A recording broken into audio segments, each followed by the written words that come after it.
बिस्मिल्लाहिर्रहमानिर्रहीम। अस्सलाम वालेकुम। The Shaheen coaching centre. तो बच्चों, आज हम डिस्कस करेंगे इम्पोर्टेंस ऑफ केसी। केसी आप जानते हैं कि इक्विलिब्रियम कांस्टेंट होता है। तो केसी की इंपॉर्टेंस क्या है? केसी की वैल्यू जो होती है वो हमारी दो चीजों में हेल्प करती है। केसी की वैल्यू हमें दो चीजें बताने में हेल्प करती है। पहली चीज क्या है हमारे पास? Direction of reaction. आपको पता है जो रिवर्सिबल रिएक्शन होते हैं उनकी दो डायरेक्शन होती हैं, वो फॉरवर्ड भी जा रहे होते हैं और रिवर्स भी आ रहे होते हैं। तो वैल्यू ऑफ केसी से हम ये बता सकते हैं कि इस वक्त रिएक्शन फॉरवर्ड जा रहा है या रिवर्स आ रहा है। तो वैल्यू ऑफ केसी हेल्प करती है to tell us direction of reaction. एक चीज ये पता कर सकते हैं।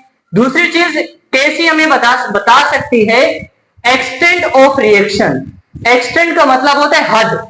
इसका मतलब ये होता है कि वैल्यू ऑफ केसी हमें यह भी बता सकती है कि कौन से रिएक्शन में प्रोडक्ट ज्यादा बनेंगे, कौन से रिएक्शन में रिएक्टेंट ज्यादा बनेंगे, कौन सा रिएक्शन फॉरवर्ड ज्यादा जा रहा होगा, कौन सा रिएक्शन रिवर्स ज्यादा जा रहा होगा। तो मींस सिंपल में कहें, एक्सटेंट का मतलब होता है ज्यादा प्रोडक्ट का बनना या ज्यादा रिएक्टेंट का बनना। ये भी हमें पता चल सकता है वैल्यू ऑफ केसी से। तो केसी की दो इंपॉर्टेंस है, एक तो डायरेक्शन, दूसरी हमारे पास है एक्सटेंट। तो पहले हम देखते हैं डायरेक्शन, डायरेक्शन ऑफ रिएक्शन। अच्छा, हमने यहाँ पे एक यूज करते हैं केसी, जिसे कहते हैं इक्विलिब्रियम कांस्टेंट। ये वैल्यू हमारे पास उस वक्त आती है जब रिएक्शन इक्विलिब्रियम पर पहुंच चुका होता है। ये वैल्यू हमारे पास उस वक्त आती है जब रिएक्शन इक्विलिब्रियम पर पहुंच चुका होता है। लेकिन हमें रिएक्शन के बीच में अगर डायरेक्शन मालूम करनी हो, रिएक्शन के बीच में कि रिएक्शन हो रहा हो और हमने उसकी डायरेक्शन देखनी हो, तो हम इसके लिए एक और टर्म यूज करते हैं जिसे कहते हैं क्यूसी। क्यूसी हमें क्या बताती है? कंसंट्रेशन बताती है एट एनी टाइम, किसी भी टाइम बता सकती है रिएक्शन के बीच में। जब इक्विलिब्रियम हो जाता है तब हम केसी को वैल्यू से पता कर सकते हैं केसी कब आती है। लेकिन क्यूसी किस टाइम आती है? एट एनी टाइम, किसी भी टाइम हम इसको पता कर सकते हैं। तो हमारे पास तीन कंडीशन है। पहली कंडीशन क्या है?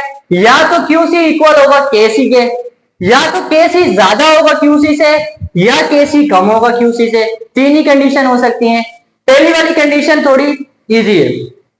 अगर हमारे पास ऐसा रिएक्शन जो हमने स्टार्ट कराया और उसमें रिएक्टेंट से प्रोडक्ट बन रहे हो एट एनी टाइम, किसी भी टाइम हम क्या करें, उसमें से कुछ कंसंट्रेशन निकालें, इससे हमें उसकी क्यूसी की वैल्यू पता चल जाएगी। अगर वो क्यूसी की वैल्यू उस रिएक्शन की केसी की वैल्यू से सेम हुई, तो मीन्स क्या, जितना हमने अभी निकाला और जितना बाद में आएगा वो सेम ही हुआ, तो रिएक्शन जो होगा वो इक्विलिब्रियम पर होगा। आसान शब्द में क्या जा सकते हैं, अगर केसी की वैल्यू इक्वल हो जाएगी क्यूसी से, तो रिएक्शन किस पर होगा? इक्विलिब्रियम पर। ये तो सिंपल है। इसके बाद नेक्स्ट कंडीशन हमारे पास क्या है? वैल्यू ऑफ केसी ज्यादा हो क्यूसी से। अब यहां देखो, जो केसी है वो is equal to product upon reactant, और ये रिएक्टेंट होते हैं और यहाँ प्रोडक्ट होते हैं। जब रिएक्शन आगे जा रहा होता है तो हमारे पास प्रोडक्ट बनते हैं, जब रिवर्स आ रहा होता है तो हमारे पास रिएक्टेंट बन रहे होते हैं। तो यहाँ पे देखो, जो केसी है वो is equal to product upon reactant. अगर मैं इस केसी को बढ़ाऊं तो यहाँ पे प्रोडक्ट की अमाउंट बढ़ जाएगी, और प्रोडक्ट की अमाउंट किस वक्त बढ़ेगी? जब रिएक्शन कहां जा रहा होगा? फॉरवर्ड जा रहा होगा, क्योंकि फॉरवर्ड जाकर वो क्या बनाते हैं? प्रोडक्ट बनाते हैं। अब यहाँ देखो, यहां पर हमें बताया जा रहा है, इस रिलेशन में ही बताया जा रहा है वैल्यू ऑफ केसी ज्यादा है। केसी ज्यादा तो मतलब प्रोडक्ट ऑटोमेटिकली ज्यादा। तो अब रिएक्शन की डायरेक्शन कहां होगी? फॉरवर्ड होगी, क्योंकि केसी ज्यादा तो प्रोडक्ट ज्यादा। तो रिएक्शन में जब प्रोडक्ट ज्यादा हो तो रिएक्शन कहां जा रहा होगा? प्रोडक्ट को ज्यादा बनाने के लिए फॉरवर्ड जा रहा होगा। तो इस कंडीशन में हमारे पास रिएक्शन की डायरेक्शन हो जाती है फॉरवर्ड।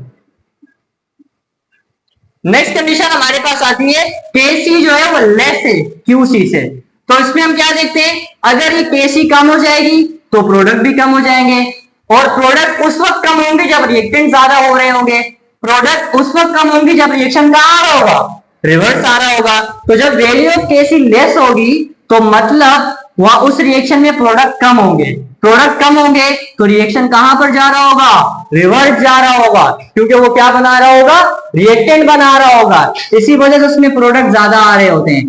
तो इस कंडीशन में रिएक्शन जा रहा होता है रिवर्स में। तो तीन चीजें जो हमें रिएक्शन की डायरेक्शन बता देती है। पहले तो हमें बताती है इक्वल होगा तो वो इक्विलिब्रियम पर होगा, अगर के सी ज्यादा हो तो फॉरवर्ड जा रहा होगा क्योंकि डायरेक्ट प्रोपोर्शनल प्रोडक्ट के साथ है और आगे जाके प्रोडक्ट ज्यादा बन रहे हैं। अगर क्यू सी ज्यादा होगी तो मतलब वो रिवर्स जा रहे हैं और वहां पर रिएक्टेंट को ज्यादा बना रहे हैं। तो ये तो हमारे पास हो गया डायरेक्शन के बारे में। उसके बाद नेक्स्ट चीज जो हमें बताती है के सी, वो होती है एक्सटेंट ऑफ रिएक्शन। एक्सटेंट मैंने बताया कि कौन से रिएक्शन में ज्यादा प्रोडक्ट बनेंगे, कौन से रिएक्शन में कम प्रोडक्ट बनेंगे, कौन से रिएक्शन में ज्यादा रिएक्टेंट बनेंगे और कौन से रिएक्शन में कम रिएक्टेंट बनेंगे। तो रिएक्टेंट और प्रोडक्ट की हद जो है वो ज्यादा होगी या कम होगी वो हमें केसी से पता चलती है। और ये हम पता करते हैं मैग्नीट्यूड ऑफ केसी। जो केसी की वैल्यू होती है उसकी मैग्नीट्यूड, मैग्नीट्यूड का मतलब होता है अमाउंट, मिकदार। तो वैल्यू जो होती है वो हमें बता देती है कि हमारे पास रिएक्शन में किसकी एक्सटेंट ज्यादा होगी। तो यहां पर देखो हमारे पास पहली कंडीशन क्या है, केस इज वेरी स्मॉल। दूसरी condition case is very large. तीसरी condition case is moderate. Moderate का मतलब बराबर और इस बराबर का मतलब होता है इक्विलिब्रियम। ये तो इसी है। तो जिस रिएक्शन में हमारे पास वैल्यू ऑफ केसी मॉडरेट आ रही होगी वो रिएक्शन हमारा इक्विलिब्रियम पर होगा। जितने उसमें रिएक्टेंट होंगे उतने उसमें प्रोडक्ट होंगे, दोनों बराबर होंगे। दोनों बराबर हो जाए तो रिएक्शन हमारे पास इक्विलिब्रियम पर आ जाता है। अच्छा, पहली वाली कंडीशन देखते हैं, केसी इज वेरी स्मॉल।